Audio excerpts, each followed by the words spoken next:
knowledge, inshallah. So Sheikh Omar is going to اشرح لي صدري ويسر لي أمري واحلل عقدة من لساني يفقهوا قولي.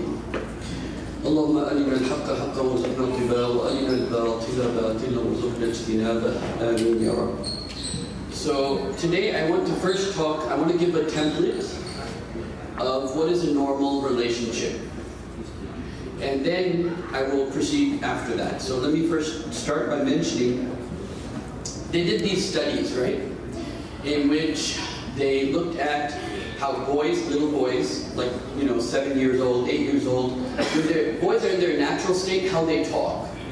They got all these monologues of looking at boys talk, and then they got all these monologues of girls at young age, how they talk.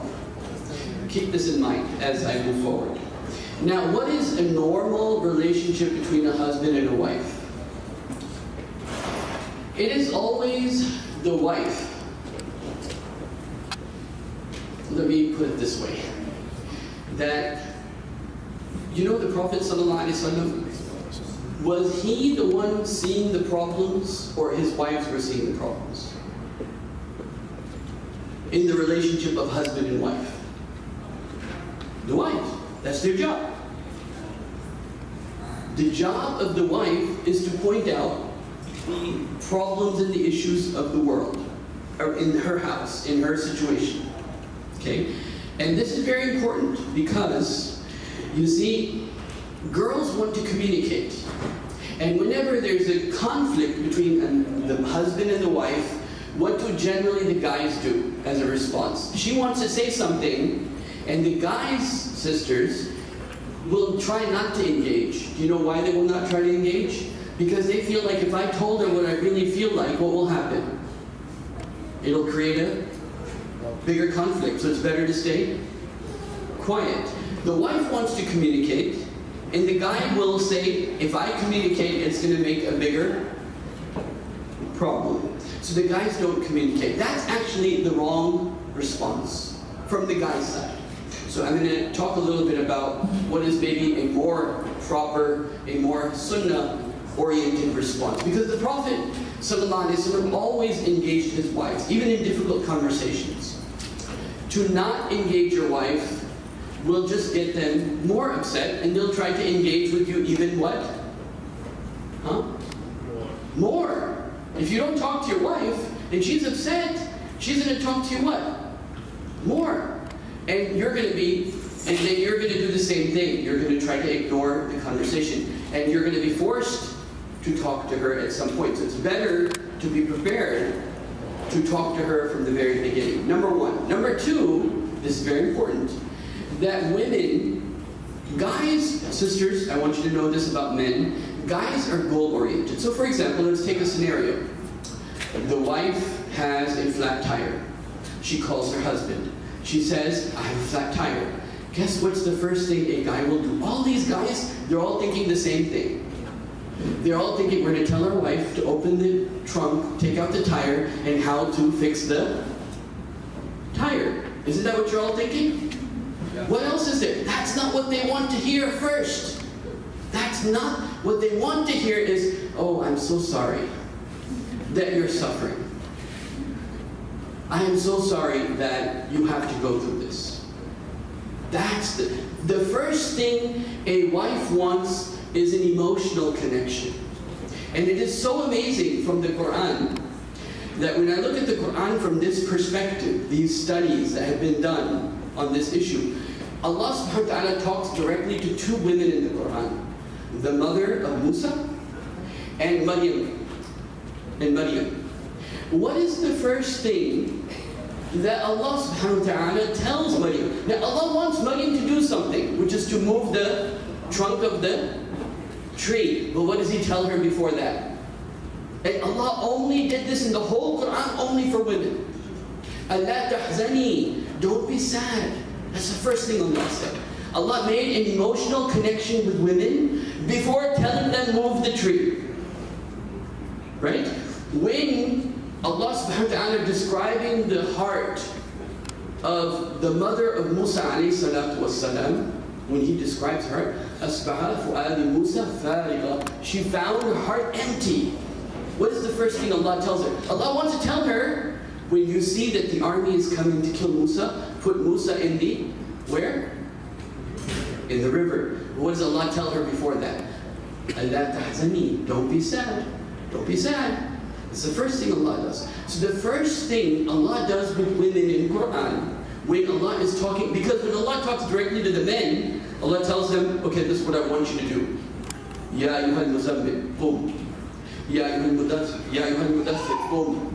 Right? Ya Da'uda inna ja'alnaka khalifatan fil ard. Ya Adam, uskun anta wa zawjuka al-jannah wa kula minha ragadan haythu shi'tuma. So when Allah talks to the men, it's like more like, do this. This is what I want you to do. This is what I expect from you to do. But when Allah subhanahu wa ta'ala is talking to the women, what is His methodology? He first makes an emotional connection to the women. Right? He first makes an emotional connection to the women and then tells them what to do. Guys are goal-oriented. And because they're goal-oriented, whenever a wife brings up a problem, what do the guys do? They give the solution to the problem. But actually, what do women need before even the solution? They need what? An emotional assurance. An emotional what? Assurance. Because, let me say this as a side note, what's the most important need? I'm using the word need. What is the most important need for men in a relationship of husband and wife? Tell me. What's the most important need? More important than love? Respect. Respect. What is the most important need of a wife in a relationship? She wants to feel that she's understood. She wants to feel she's appreciated. She wants to feel that my husband understands me, he gets me. That we're on the same vibe, that when I'm having a difficult day, he knows it. You know, this is the thing, that women expect men to understand them without them telling the men what they're, what? Right? And the Prophet was actually able to do it. Because the Prophet said to Aisha, radiallahu anha, I know when you're what? Upset with me. When you're upset with me, you say, by the Rabb of Ibrahim. And when you're not upset with me, you say, by the Rabb of. Now most guys, 99% of us, would never be able to do that. To know that my wife is actually upset. Right? Until things go to a boiling point where then she shows that she's upset. But the Prophet was able to enter the room and have a small conversation and be able to feel, he was able to magically read her mind, so to say, because this is what, why do women always insist on, you should just already know. You should already know that I was feeling this way. You should have already known that I was upset. You should have already known that I was tired. Why do women say that? They say that because they want to feel that my husband understands me, he gets me, he can read me. So the most important emotion for men is what? Respect. So that's for the sisters, right? And for the brothers is, the most important emotion from the brother's perspective of your wife is that your wife has to feel what? My husband understands me, he gets me. But you're not going to understand her unless you're what? You're actually understanding her. You're spending time with her. You're actually talking to her. Right? And I'm going to mention, quickly I'll mention a few things, and hopefully my brain is not going to be too scattered as I talk about this. Alright, Allahumma salli ala Muhammad. So, two children are in the playground. They start fighting. And you see, oh, these two kids are in the playground, they're fighting.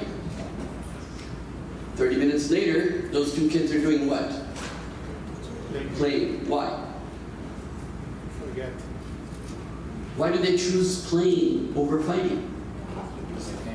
Because they choose happiness over who's right. They choose what? Good couples. That's the good couple. That's like the couple like me and my wife. Okay, the good couple. We get stuck in what? We get stuck in who's right, who's wrong. You're right and I'm wrong, or I'm wrong, or she'll say you're wrong and I'm right. But what should be the attitude is what? Who cares who's right and who's wrong? Right? The attitude should be what? Happiness is more important than what? Who's right and who's wrong. If you don't do that, sometimes things like that can become a barrier between you and you understanding your wife, or the wife respecting the husband. Okay, so now let me go back to what I was talking about, the monologue of the kids.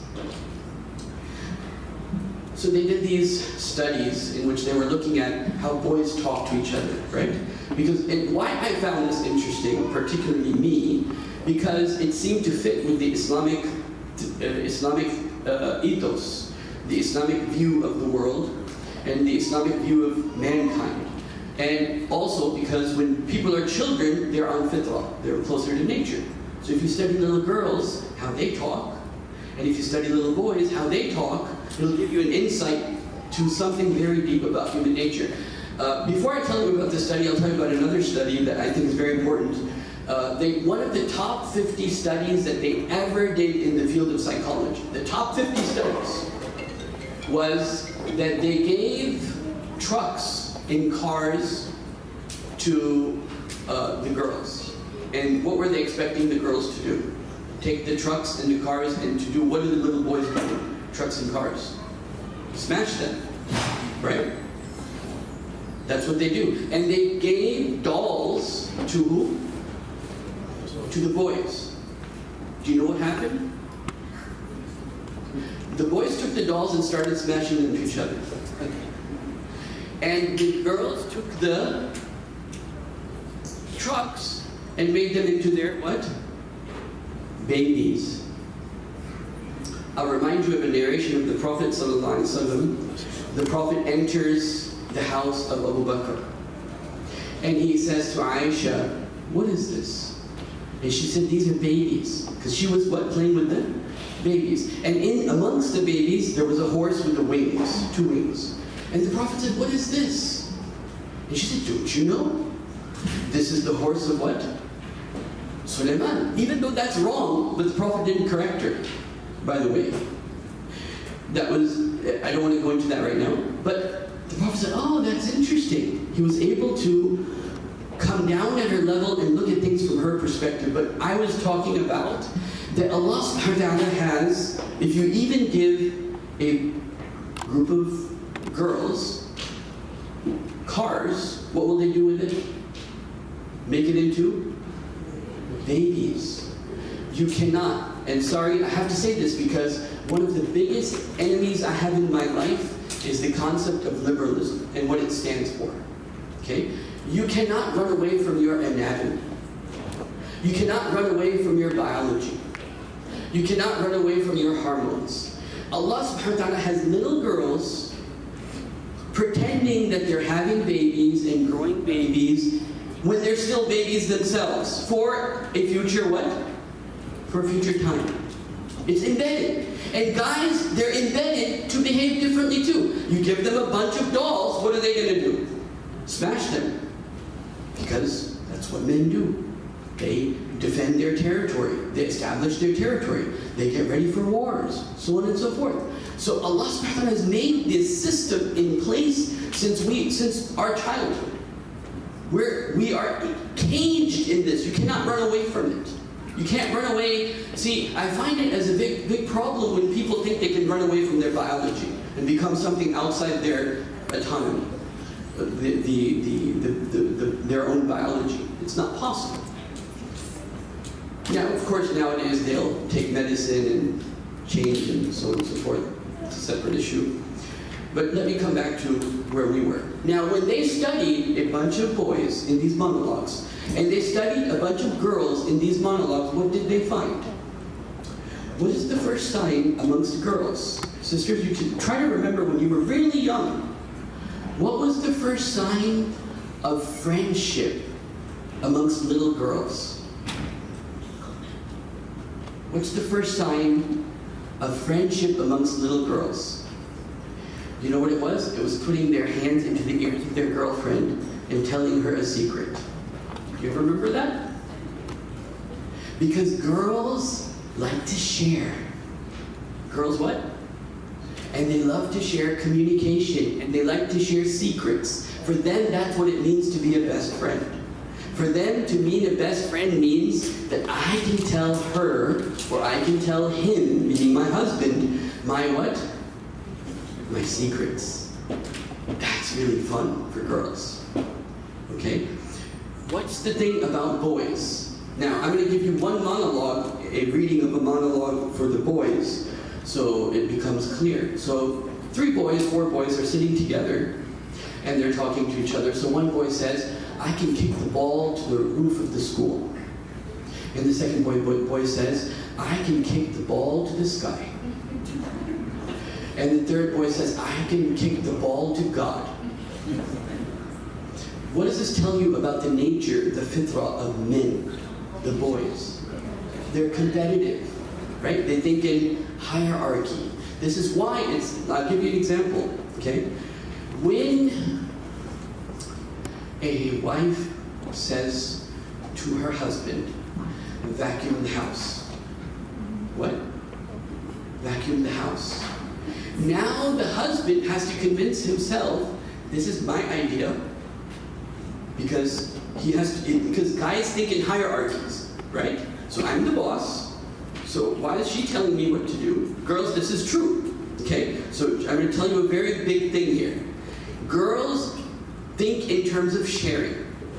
Guys think in terms of hierarchy. The girl says to the guy, vacuum the house. Mom says to the son, vacuum the house. Wife says to the husband, vacuum the house. The husband needs about 15 minutes to convince himself that this is his idea. But if within 15 minutes you say to him again, vacuum the house, guess what happens? He has to start over again. Because he has to convince himself it's my idea. So the guys are raised biologically, chemically, to think in terms of hierarchy. That's how guys are. And so, please, sisters, before you tell your husband to do the same thing again, wait at least 20 minutes. Okay? Alright. Now, what else? What we learned in this monologue of the boys is that they are competitive, and they think in hierarchy. So I'll give you another example. Wife says, I have a headache. Husband's gonna, oh no, sorry, I said it wrong. And actually this happened between the Prophet and Aisha also, towards the end of his life. The husband says to his wife, I have a headache. The wife says, because wives like to do what, did I say? Share. She says to her husband, Can I share this microphone? okay.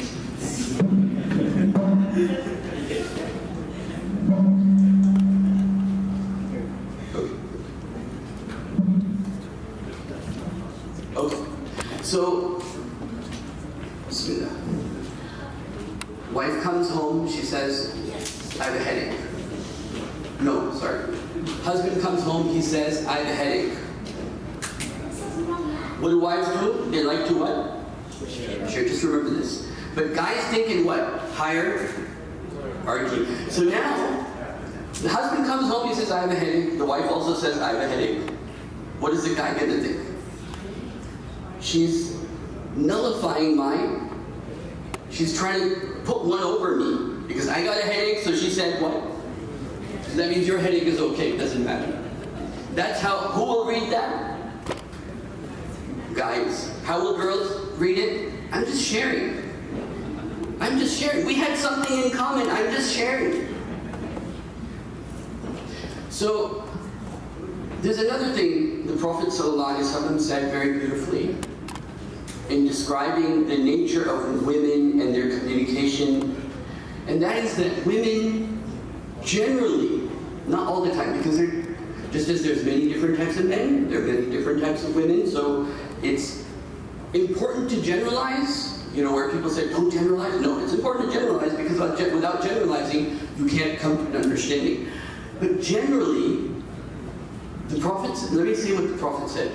The Prophet said, sallallahu alayhi wasallam, the Prophet said that the women are curved, or that they're bent.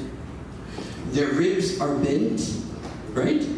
And don't try to straighten the rib, because it will what? Break, number one. And the Prophet said that the most curved is the upper part of the rib. What does it mean? What the Prophet is alluding to is that women communicate differently than men.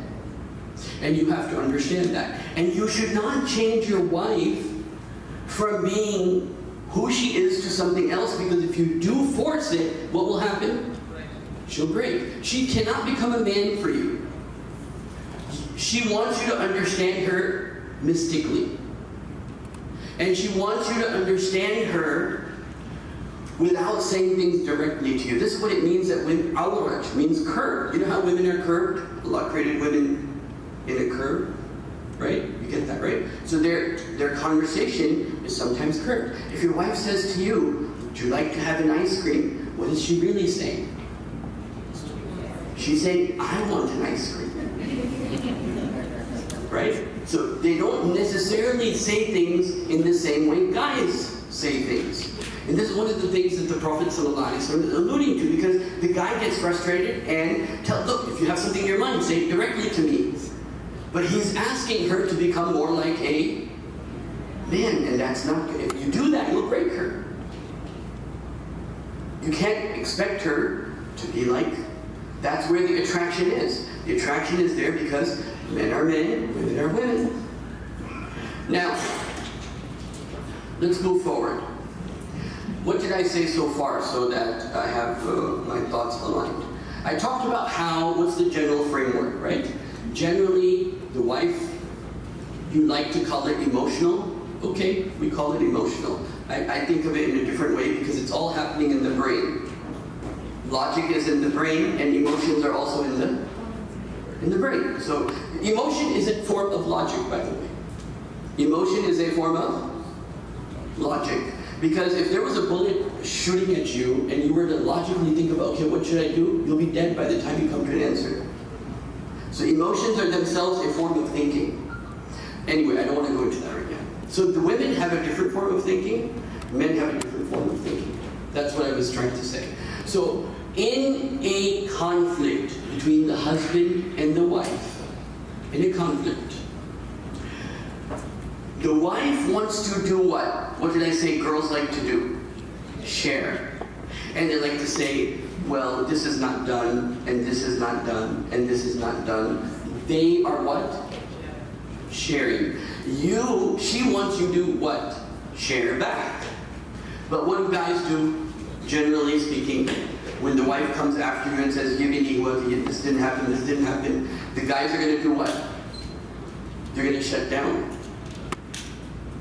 And by the way, stonewalling, which is a form of shutting down, when you don't talk to your wife for long periods of time, this is a form of abuse. This is a form of abuse. Because you're like, oh, I'm just not going to engage with you. Well, if you don't engage her, that's her biggest need. Her biggest need is to get what? Is to get the engagement from the husband. And so this is what I generally tell couples. So let me just come back to some practical things. I tell couples that try to keep everything positive throughout the day.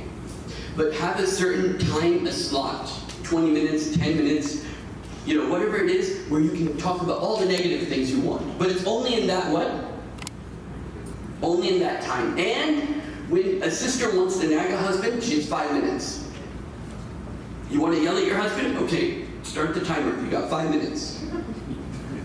But if you keep it going, it's going to create a negative situation in the house. So you want the emotions to come out, but you also want to keep things what? Balanced. Okay. So like if there's couples and they have a certain issue, let me give an example.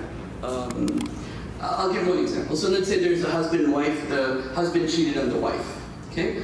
And what does the wife want to do now? She wants to what? She wants to talk about why this happened. Like, why did you cheat on me? But if she talks about that the whole day, what will happen? Will the relationship get healed? Probably not. But she has to what? She has to communicate. She has to talk. just let out her feelings. So you have to give a certain time. Okay, every day, 1 hour, talk about only this subject until you feel like you've asked all the questions. Because you have to heal yourself. So my point is that it's a good strategy for husbands and wives to have a time every day where you can say to your wife, or your wife can say to you, okay, it's time now for us to bring out all the issues of the day. But the rest of the day, you have to be what? Positive. Because there are 4 killers of a marriage. Okay, so let me talk about the 4 things that kill every marriage. The first thing is criticism. In marriage, there's no such thing as positive criticism. What did I just say, sisters? There is no such thing as positive criticism in a marriage. Criticism, because you're hurting the ego of your husband. And guys have a very, very sensitive ego. Okay? Guys have it probably in a way, maybe Allah made guys physically stronger, but their egos are weaker than women in many ways. So if guys feel they're being criticized, they're going to shut down. What's the second killer of it? Oh, and also, the other way around. If the guy is criticizing the wife, how will the wife feel? What's the most important need of the wife? To feel understood. If a man is always criticizing his wife, is she going to feel understood? Is she going to feel like my husband understands me? No. Like he doesn't get me at all. We have 2 separate lives. And by the way, let me mention that. A very, very important. I like to say this wherever I go. I think it's extremely, extremely important. I say this wherever I go because it's so, so important in this time of alienation. And that is, Allah subhanahu wa ta'ala said to Adam alayhi salatu wasalam, Ya Adam, O Adam. Now he's the first man. And he has the first wife. And Allah is going to talk to him, giving him a command, the first command in Quran to Adam alayhi salatu wasalam. Ya Adam uskun anta wa zawjuka al-jannah. And do what? You live in Jannah and do what? وَكُلَا مِنْهَا. And eat from it. رَغَدًا حَيْثُ شِئْتُمَا. As much as you like, eat from Jannah. What do people do? What do husbands or people that are dating each other, what do they do when they want to get to know each other? They go for what? Food. Eat together. Because when you eat, eating together is not just a biological phenomenon. Eating together is a bonding social phenomenon. Not just between the husband and wife, but between the whole family. Because when the father sits in his chair, and the mother sits in her chair, and the children are all sitting in there, you are reinforcing the value system of your family. You're what? It is such a big, and if there's anything that I want any of you to do after this lecture of mine, is that you must eat as a family. It is not acceptable that the wife comes and she gets her pizza, and the husband comes and gets his biryani, and the children come and get their own food, and they all microwave it, they all eat separately. This is not a healthy family. This is not healthy bonding of a family. And then you don't even know if your children have problems now because you don't see them every day. You don't eat with them every day. So whether you do it every day, every other day, once a week, but you have to eat together. And number 2, when do you think that when Adam and Hawa were eating in Jannah, right? Were they talking about their bills? Oh, we have this bill. Oh, you didn't throw out the garbage today. Is that what they were discussing? Were they talking about their chores? What were they talking about? Everything else, other than anything related to stress. You're enjoying food. Allah gave you taste buds, right? So that everything you eat is more delicious because of the taste buds you have. So you can enjoy your food. If you're enjoying your food, enjoy the conversation. That's why they take, when they have big businesses, what do? They take you to wine and dine to make you feel good, give you good food, right? Make you feel satisfied, right? Complete one of your needs, your biological needs. so that you can then say yes and sign the contract of a big business. When you eat together as husband and wife, you should not be, and also with children, if the only relationship you have with your son is to say, did you do your homework? That's not a relationship. If the only question you have for your wife is, "Khana bana liya? You made the food?" That's not a relationship. And unfortunately, that's what we are doing. Our conversations as life moves on, our conversations become conversations of urgencies and conversations of stress and conversations of employer-employee relationship. Did you do this? Did you do this? Did you do this? Acha, you finished homework? Shabash, ab so jao. Right? That's not a relationship. Do you know what his favorite colors are? Do you know what happened at school today? Do you know his best friends? Do you know her best friends? Your wife's best friends? Do you know if she had a good day today? Do you know if she had a bad day today? If you don't know on a day-to-day basis what your wife is going through, and vice versa, if the wife doesn't know on a day-to-day basis what the husband is going through, outside the questions of urgency and outside the questions of stress, what made you happy today? What made you upset today? If you don't have those conversations, you really don't have a relationship. You have a failing relationship. And your children are learning what? Your children are also learning that the only conversation a family has is, did you do your homework? And your children are learning that the only conversation it means to be a dad is to ask, did you get a good grade in math? How's your math exam? That's not a relationship. When we talk about the Prophet ﷺ praying and Hassan and Hussein playing over him, that's a relationship. When we read that the Prophet ﷺ used to kiss his wives before every prayer, that's a relationship. Right? Yeah, the Prophet came home sometimes and he would say, is there any food today? Oh, there's no food? Okay, I'll just fast. Sometimes he would ask if there's food. Sometimes you have to have those necessary conversations, but they should be less than, listen to what I'm saying, the necessary conversations, like, did you do your homework? Did you get a good grade? Are you doing good in school?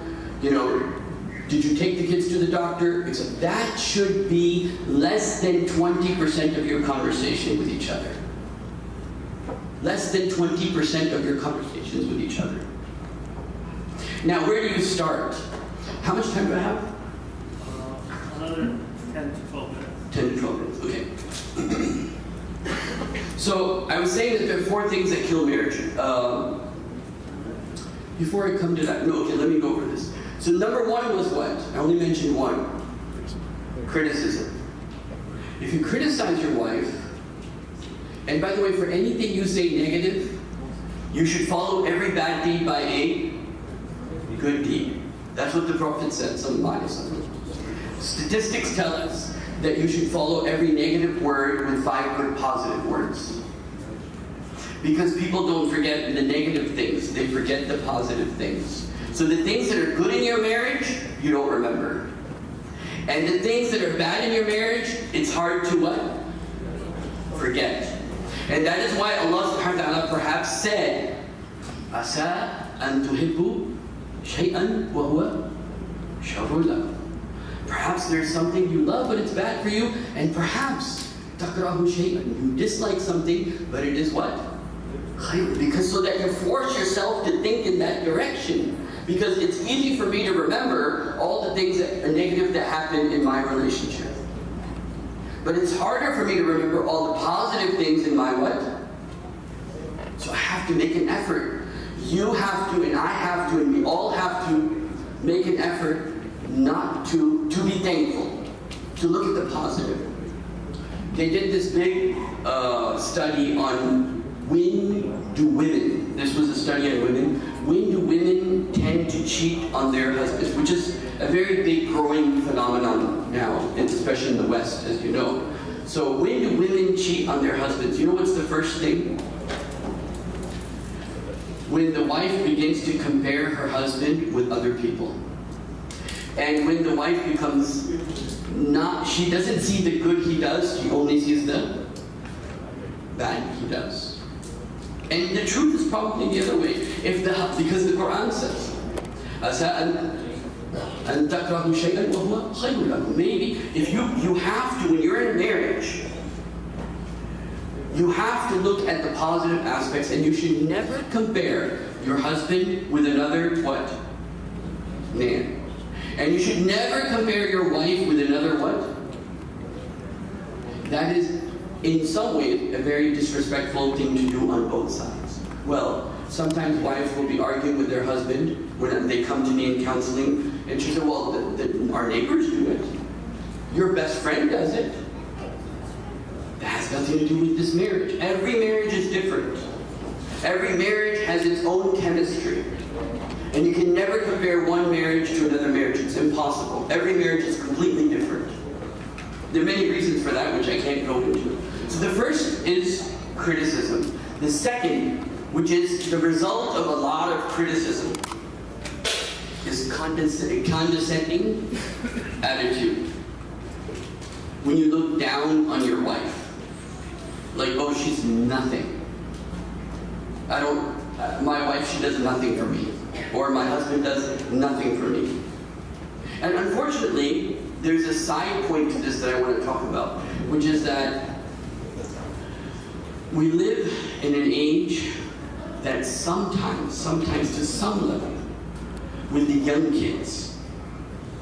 Let me start, because I have a few minutes left. I want to say some things. I won't finish off on the 4 killers of a marriage, but let me mention this, of what I've seen of the cultural Islamic, Muslim cultural landscape in marriages, okay? And that is that Muslim men and women tend to get married either if they're religious-minded in their MSA years, early on. And if they don't get married in their early years, or you got married back home. But either you get married in your early years, in your MSA years, or if you are a brother or a sister and you got involved in your career, then sisters don't get married till their 30s and 40s, and same with the brothers. Okay?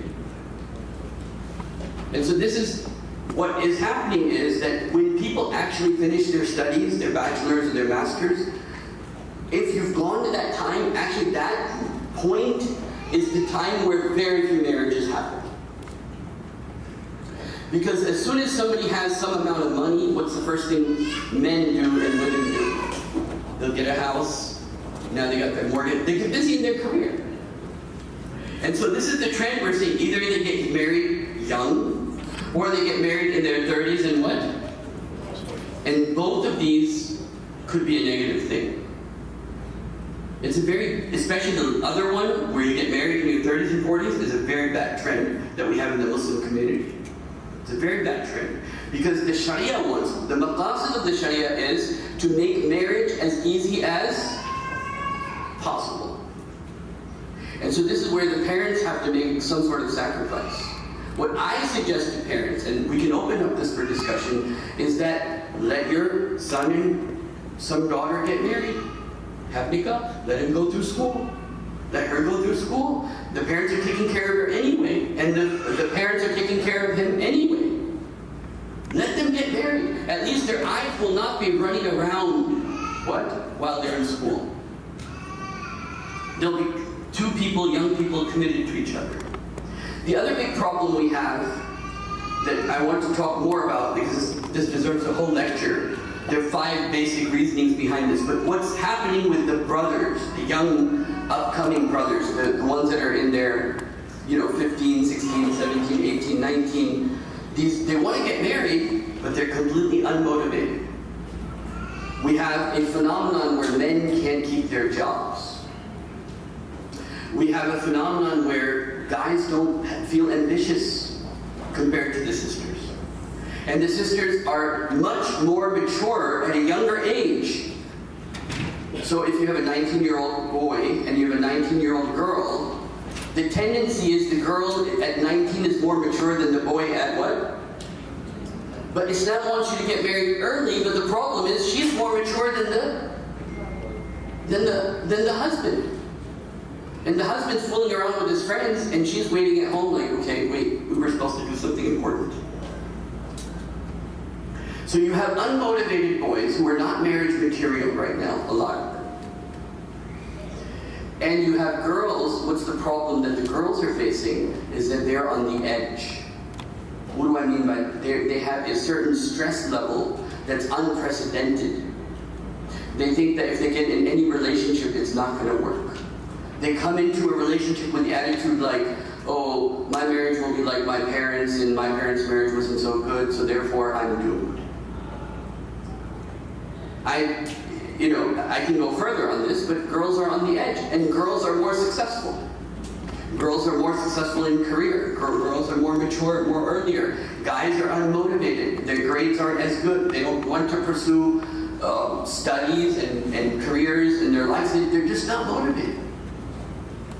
And this is a big problem. Because on the one side, marriage is a need. It's a need. It's a biological need people have. But then, if these people that are unmotivated get married, what's going to happen? There's going to be a very clear result. And on the other side, we need, the maqasid of the Sharia is to get people married as soon as possible. So we're in a very difficult situation as far as this next generation that's coming up. So I'll end here. I think my time is up now. So I'll take questions and answers, and I'll try to answer them as good as I can, inshallah. Yeah? What are the 4 killers of marriage? Okay. So there's criticism, condescending, sarcasm, and stonewalling. Stonewalling is when you say, I'm not going to talk to you. You don't want to do what I said, I'm just not going to talk to you. It's healthy to walk away and come back and talk. You walk away to come back and talk. You don't walk away to not talk at all. That's killing the marriage. What's the second one? Criticism, condescending, sarcasm, What's constant? looking down upon someone, belittling them. This is when the name calling starts. You're be this, and you're this, and you're that. Sarcasm is when you make fun of them. Oh, this is food? This is worse than McDonald's food.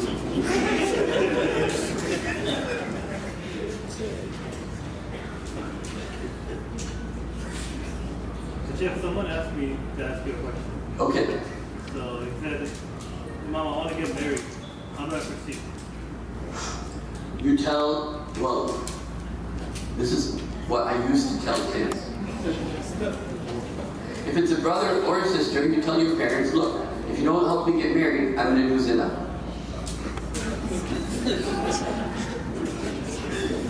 Why do we get married? Tell me why we get married. So that we don't do what? Zina. If somebody is if you are mature and you can hold a job, okay, Imam Shafi'i has the condition you can provide for her for 1 day. So if you can provide for her, you can hold a job, and you know a girl that's willing to marry you and take that risk. Every marriage is a risk. There's no bulletproof from a marriage that won't have divorce. The Sahaba had divorce, and a lot of them. But every marriage is a gamble. If she's willing to take a gamble with you, then I think we should look for all ways possible to make it work.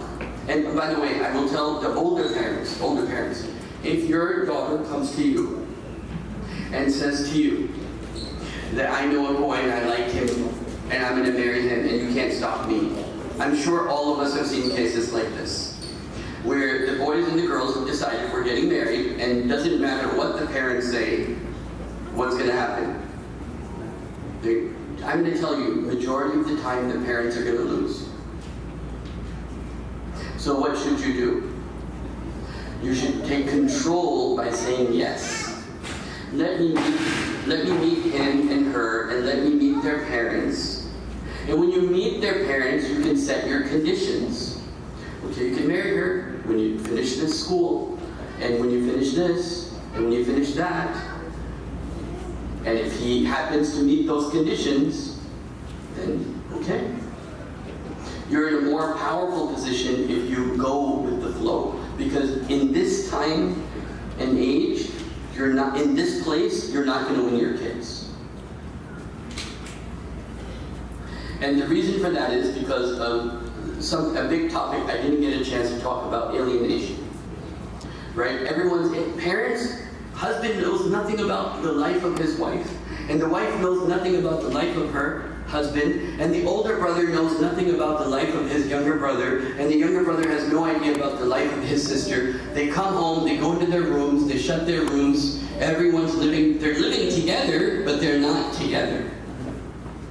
They're alienated. And now that kid one day comes to you and says, oh yeah, by the way, I'm marrying that girl. What can you do now? You have no emotional relationship. He's not even mad that you'll be mad. He's mad that why are you objecting? Or she's mad that why are you mad? So unless you remove this problem of alienation, we are in a very difficult spot. Okay, I think I answered. Right? Did I answer the question? Yeah. Yes, brother. Is there like a perfect age or something to get married? How long was it? 24, 25 because the Prophet did, but I don't have a really proper answer for that. I mean, they say maturity, but can you define maturity? Oh yes, let me define maturity. So, dear parents, you need to work on the maturity of your kids. Okay? What is that? Allah subhanahu wa ta'ala defines maturity in Surah An-Nisa. Allah said, please correct me, I am remembering the words, but they're not. وَلَا تُؤْتُوا أَمْوَالَكُمُ السُّفَهَاءَ. The mature person is the one who knows how to deal with money. The mature person is not the person if you gave him $10 and the next thing you know is that what? It's gone. The mature person is not the one who has $500 as their paycheck every week and the next thing you know that it's what? All gone. That's not a mature person. The mature person is the one who knows how to save money. It's called abstinence. Abstinence is abstinence, whether it is in terms of your biology or money. If you can't save money, you don't know how to control money, you don't know how to use money, then Allah says don't give people like that money because they're dummies. So the person who doesn't know how to use money should not get married. Because you know what will happen? I'll tell you what will happen. He's going to get married, and he's young, and she's young, and the husband and wife made a plan that we're saving money to go on our honeymoon or our vacation. But one day, because he was at the mall and he saw some golf, what is it called, the sticks? The golf clubs, yes. He saw a bunch of golf clubs. He's like, oh, these are really cool, let me buy them. He comes home with the golf clubs and the wife's like, what did you just do? Right? You didn't even ask me. And then a lot of times what will happen is, the wife will find out that he actually dipped into her account to pay for those golf clubs. That person should not get married.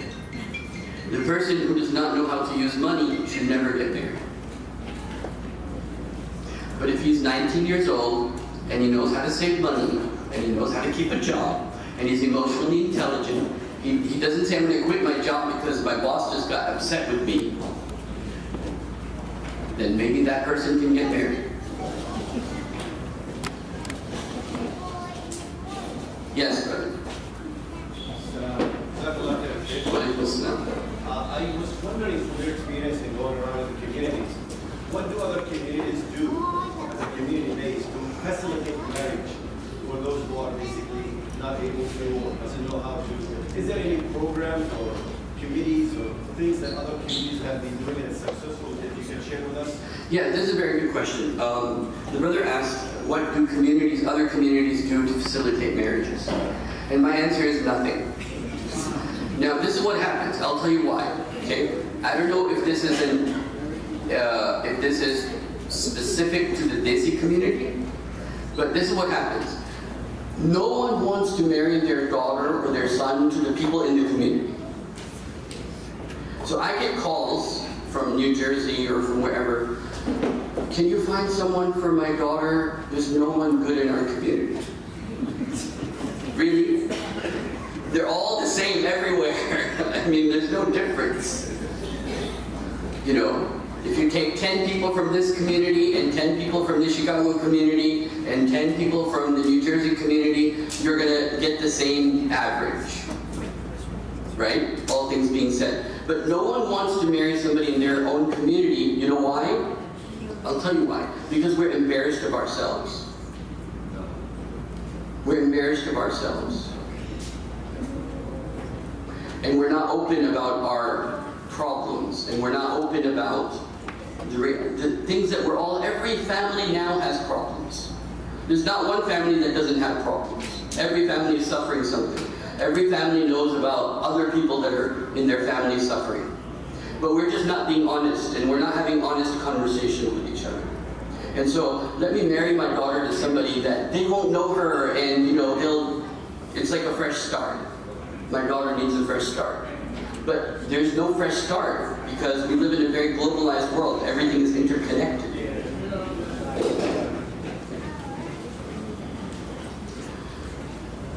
Yes, brother? How do I find a wife? How do you find a wife? So one good thing is the internet.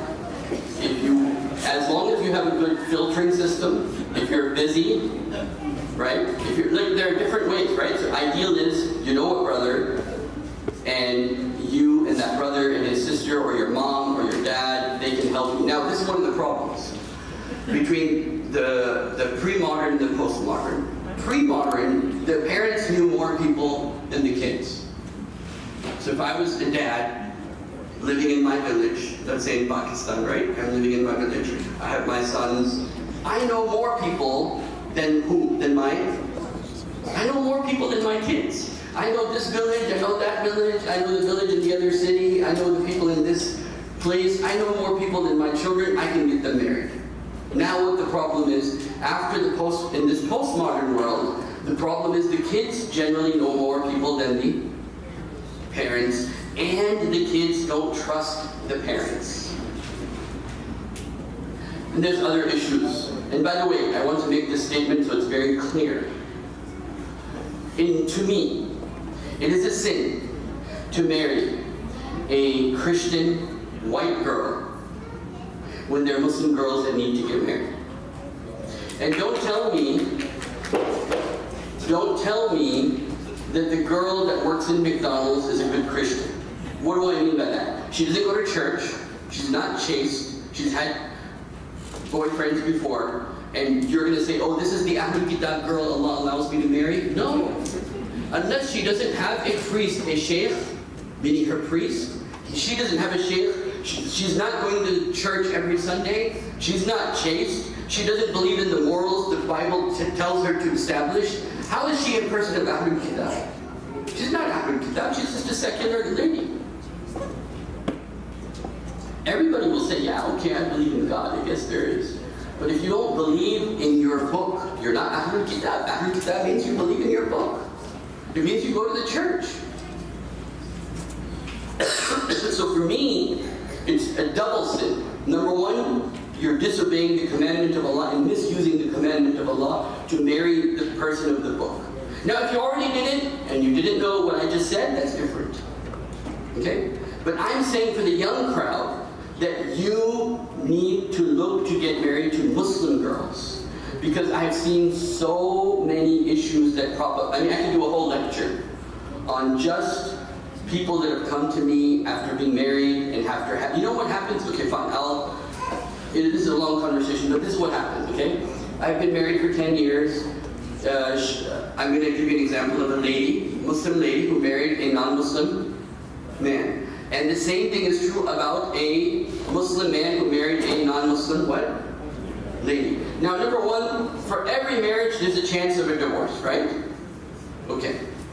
So just remember this. Now, a lady calls me up, says, you know, I love my husband and I married him and everything was cool and everything was great, but now we have 3 children and I want to take him to the masjid.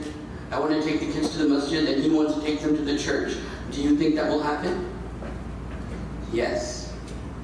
Dr. Laura Leschlinger has written a whole book on this. She's a Jewish lady and she's telling Jewish people in this book of hers that do not do interfaith marriages, because when you have children, you're going to most likely lose your children.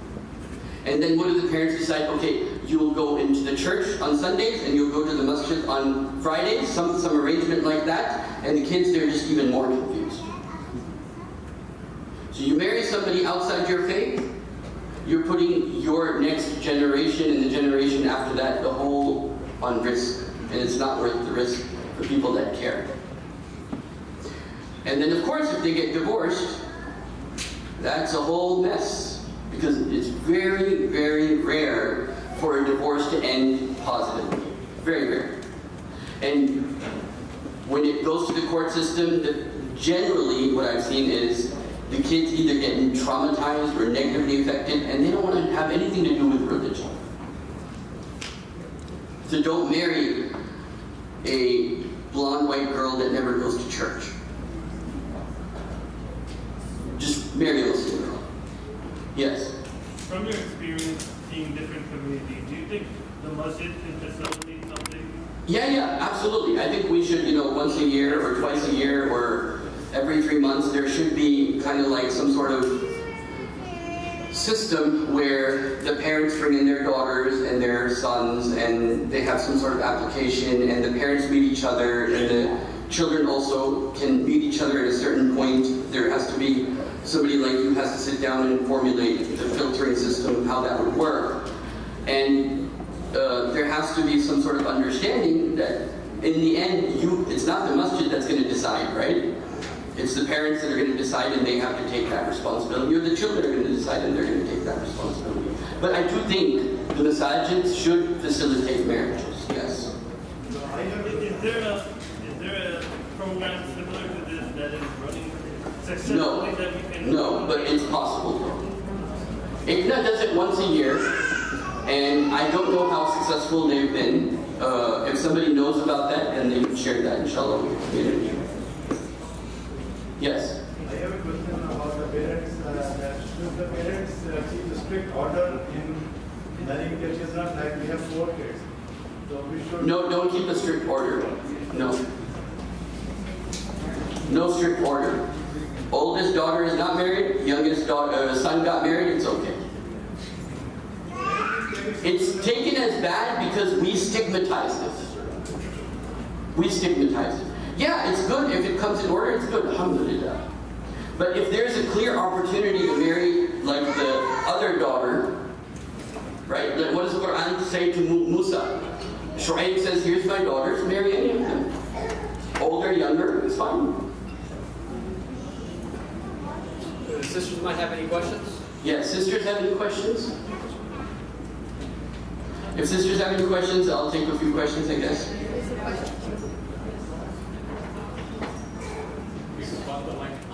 Oh, okay, okay.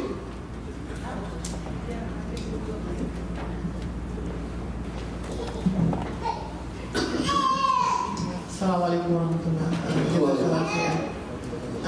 My question is, you talk about the interfaith marriage, and you say that the girl who married the people of the book, it's like the female Muslim marrying a non-Muslim male. It feels like that was something acceptable, but I feel like it's haram in Islam to marry a male that is not Muslim, right? Yeah, absolutely, yes. Yes, a girl cannot marry a Ahlul Kitab, but a man can marry a Ahlul Kitab.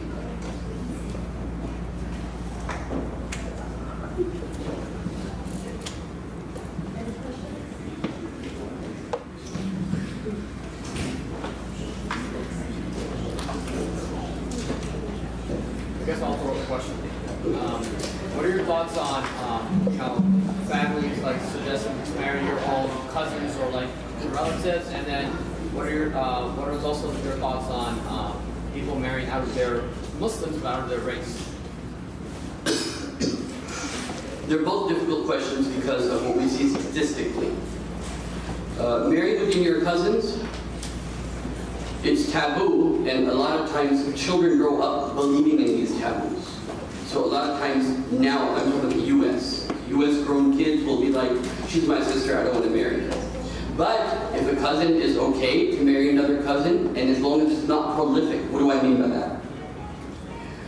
Umar, he met a tribe, and he saw that they have some sort of genetic issue or they were weak. And he said, why are you guys all so weak? He said, we always intermarry, we always intermarry.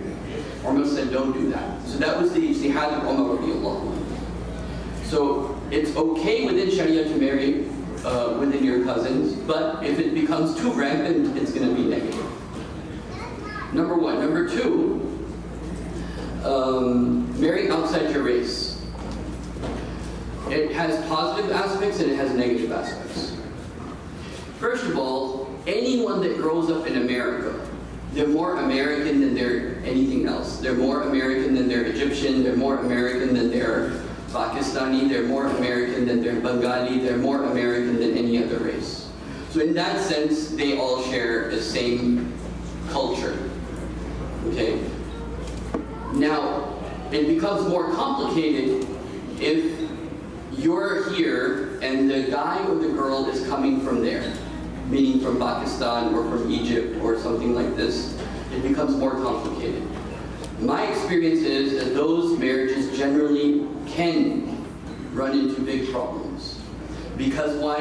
When you're raised in Pakistan, your image of marriage is different than the girl that's over here. She has a different expectation. She thinks I'm going to grow up and have my job, have my autonomy, so on and so forth. By the way, I'll mention this since I'm talking about this issue. One of the biggest, you can say, litmus tests of how close a relationship is to ask the question, do you share a joint account? And how honest are you with each other in money issues? How honest you're what? With each other in what? Money issues. If you're not completely honest in money issues with each other, that means that the relationship needs to do some work. Right? Because there's trust issues. Money has a lot of trust and power issues interrelated with it, but what I'm trying to say, I'm saying that if a girl is in America and she marries a Pakistani boy, right? He's going to be a doctor or whatever, and he comes here, he has a different image of a wife, she has a different image of being a wife, and a different image of a husband, and there's a high chance now that they'll run into a conflict. And what's the biggest reason for divorce in America? Who knows? Finances. And the husband's going to be like, no, I'm going to control the finances, and you put everything here. She's going to be like, no, I want my own account, and I want to have everything separate. And the trust starts to evade. And then she takes that out.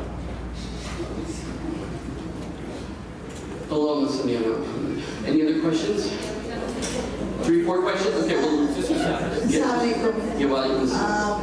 first of all, thank you for giving us such a great insight and a lot of enlightenment. My question is that we have so far heard about the marriage and about the boy and the girl, and more of the religion and all the aspects are covered. What about the parents, like some of us who are really carrying the religion pressure, the society pressure, the immediate family pressures? There are so many pressures on the parents who have migrated, more likely trying to keep a balance between our cultures and then the system running here. That is kind of a very high maintenance. It's a hard balance. So any advice how to face such scenarios if the kids are going through a lot of diversity issues here, mixing up and want to get we just talked about the marriages, how out of religion and all. So the parents, how would you advise to handle situations? The most important thing is to have a human-to-human relationship. The Quranic concept of families, let me share this with you. Maybe this will kind of answer the question from a different angle. You all know the dua in the Quran, رَبَّنَا هَبْ لَنَا مِنْ أَزْوَاجِنَا وَذُرِّيَّاتِنَا قُرَّةَ أَعْيُنٍ وَاجْعَلْنَا لِلْمُتَّقِينَ إِمَامًا. O Allah, make my wives and my children into the apple of my eye. This dua every parent should say. Number two, the Islamic concept of entertainment is spending time with family. It's not sitting in front of TV. The Islamic concept of, the stress that you're talking about needs to be balanced by quality time of qurrat a'yun, seeing your children playing and seeing your children interacting in a fun way outside the stress. Eating together, enjoying together, playing cards together, talking together, watching a movie together. But you need to have quality family time.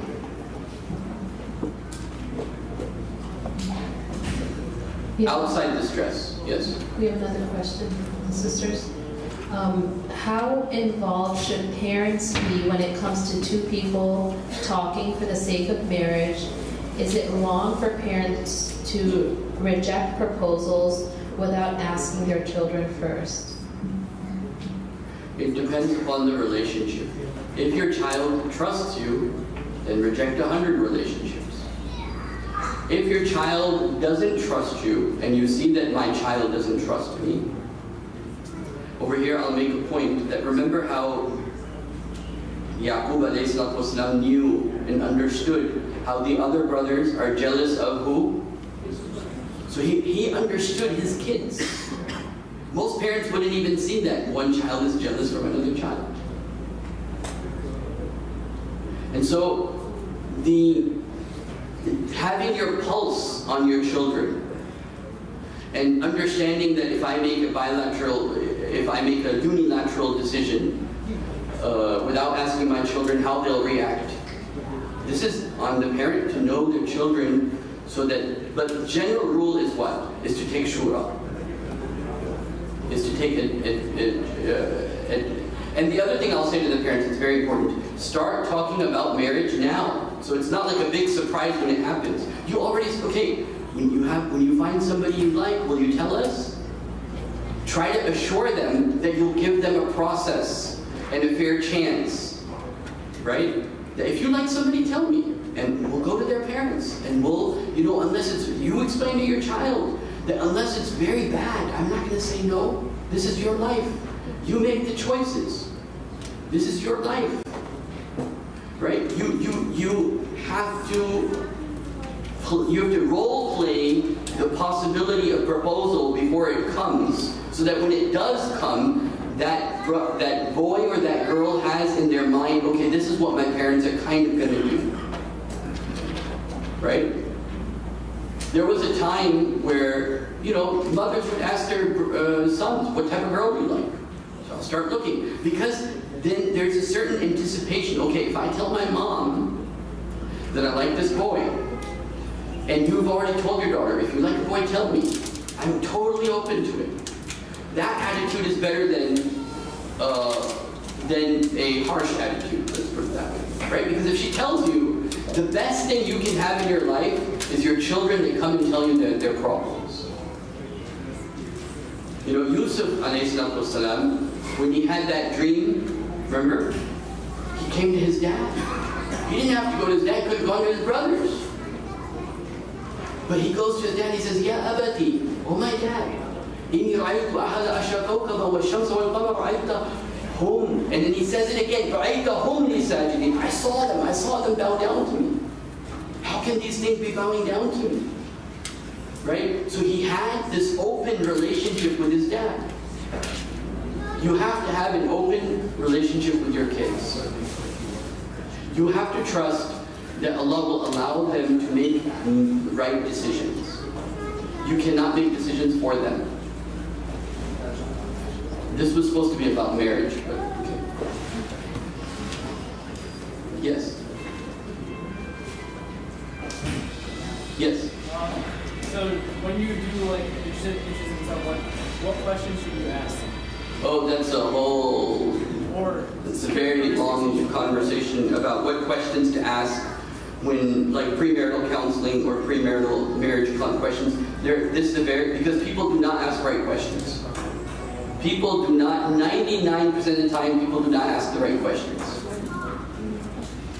People don't ask the right questions, and that's a whole conversation in itself. No. Do you provide premarital counseling? Yes. Like these questions for children to come in? Yeah, I mean, if anyone wants premarital counseling, just contact my wife. She's somewhere in the audience, I think.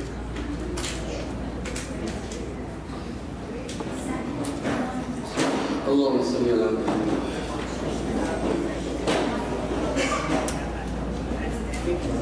Okay, we're good, inshallah. Thank you, everyone. You were a great audience. Jazakallah khairan. Assalamu alaikum. Takbir! Takbir! Takbir!